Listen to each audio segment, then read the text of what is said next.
Hello everyone, welcome back to another episode of Parts Talk. Thank you for joining me. I appreciate each and every one of you. No, scams never die.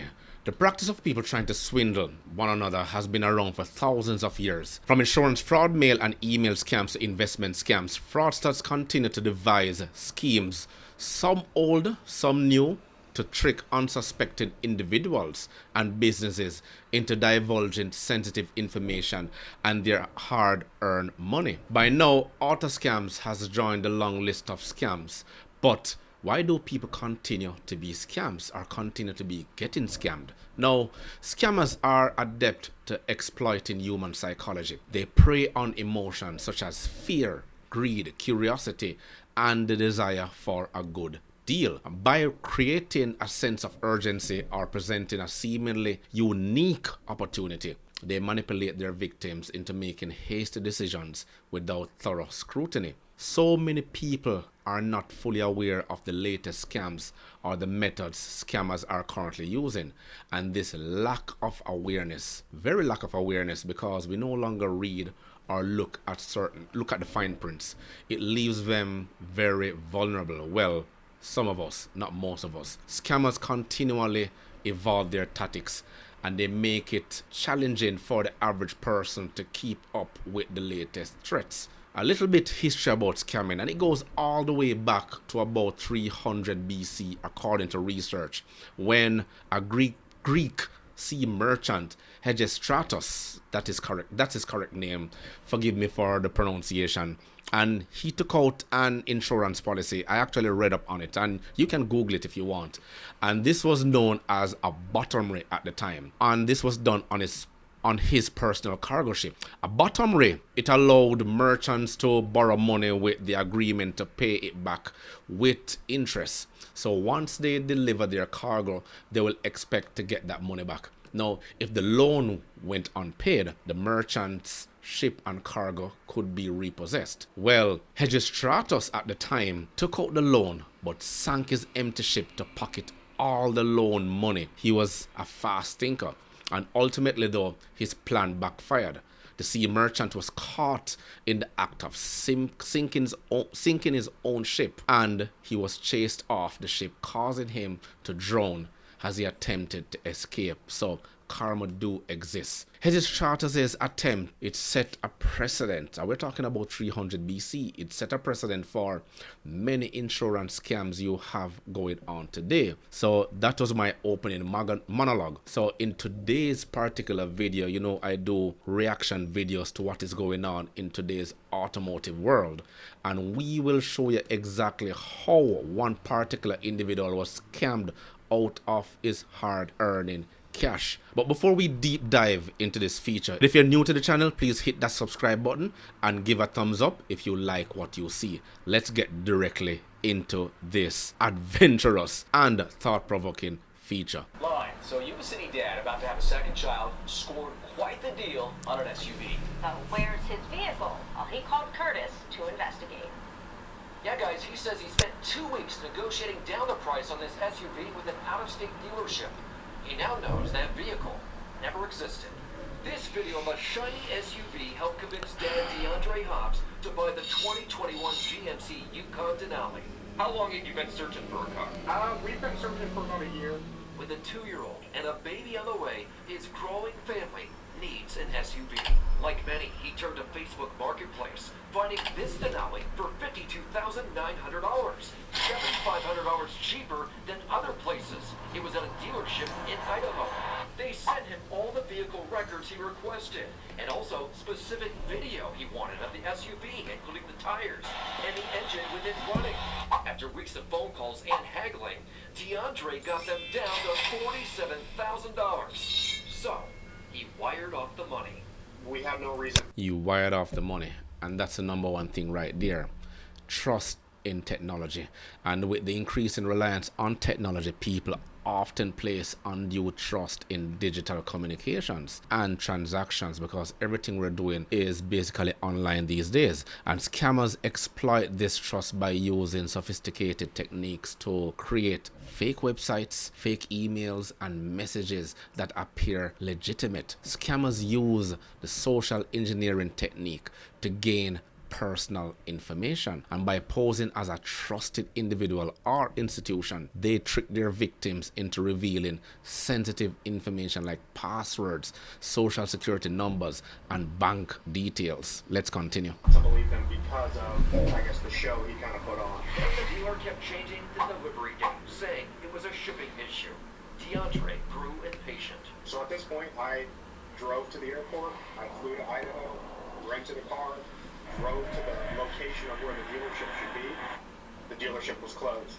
The website vanished from the internet. Scam. So I was devastated, to say the least. Out of all that money he spent 2 to 3 years saving, with a baby on the way. It was something I was doing for my family, so I felt like I made a poor decision. And then, the same exact SUV showed up again on Facebook Marketplace. This time, linked to a different dealership in Pennsylvania with the same exact professional-looking website. Wow. Everything is the same. So it's like they almost copied and pasted it. So I ran the address listed through Google Earth and went Street View. And here is the real building there. Side by side, it becomes clear the picture used on the phony dealership website is photoshopped. The logos, they're crooked.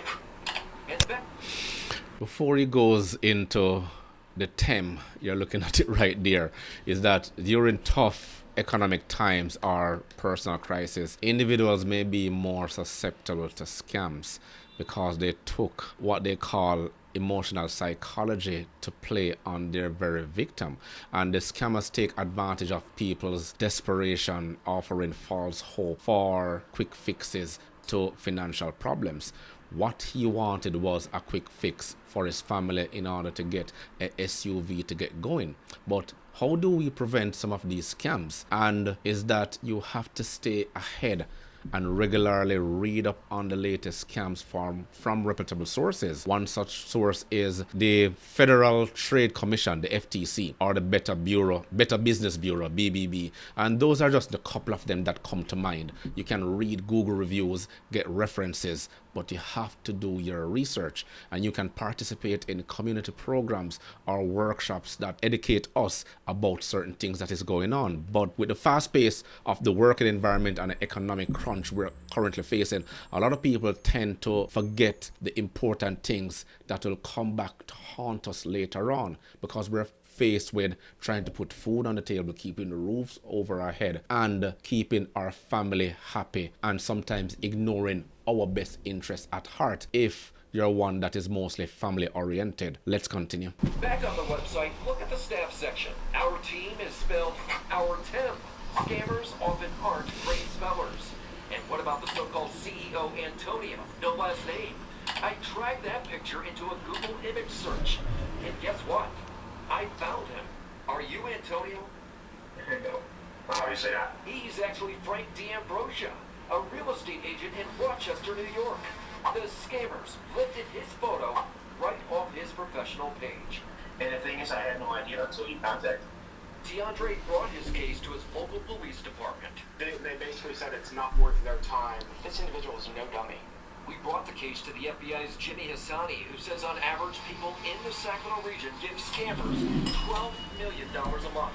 Wow. What is the likelihood once you've sent your money that you're going to get it back? If you report within a reasonable amount of time, it's likely. So what's reasonable? 48 hours. And where do you report it? The FBI's Internet Complaint Center website, ic3.gov. The FBI reports recovering wire transfers in 70% of the cases reported within 48 hours. Yeah, this is a lot to take in at this point in time. We're talking about $47,000. But what about doing a VIN check? And he could use services like the National Motor Vehicle Title Information System, the NMVTIS, for the acronym, to check the vehicle's history using its vehicle identification number, the VIN number. And this can reveal if the car has been in accidents, salvaged, or stolen. But I think too much information is out there right now, and we have gotten lazy utilizing the very information that we have been afforded with in today's modern society.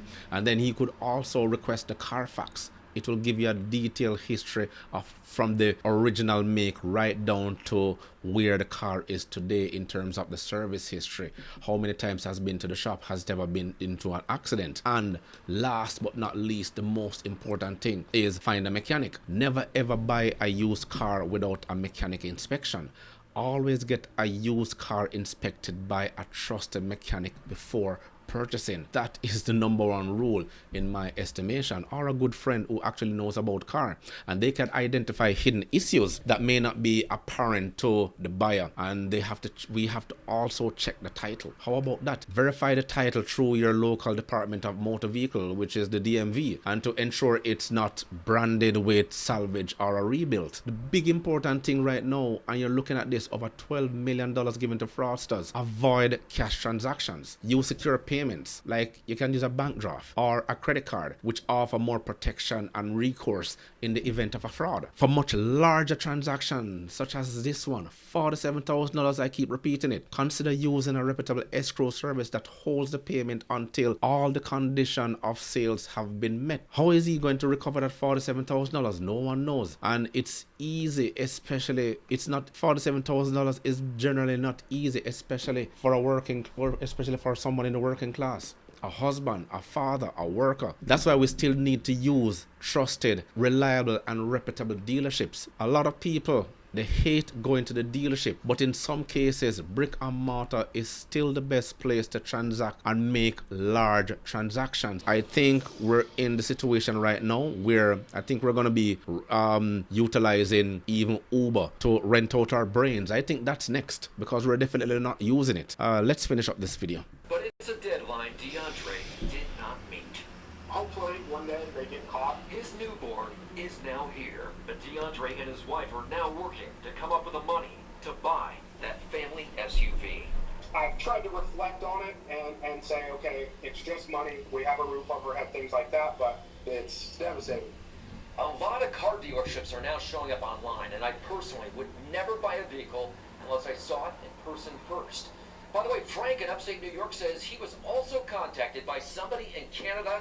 Evidently, his photo was being used as part of an apartment scam. He got that photo taken down, but now he's worried where his picture will show up next. I'm telling you, the scams are out there. We have to be vigilant and we have to take care of ourselves. What about certified pre-owned programs? Consider certified pre-owned vehicle, and which can be inspected and refurbished by the manufacturer dealer, and some come with warranties. Personally, I never buy a used car unless I can test drive it first, and then both of us go to the DMV, have that transferred, and then we do our transaction right there and then. They go with their money, I go with the car. So scammers will always find new ways to exploit unsuspecting individuals, and we have to stay informed using the available tools and resources that abundantly around us. As usual, let me know your thoughts in the comments below. Remember to grab a copy of my ebook, The Parts Manager Guide. Please smash that like button on your way out. It will only take you 1.5 seconds to do so. Until next time.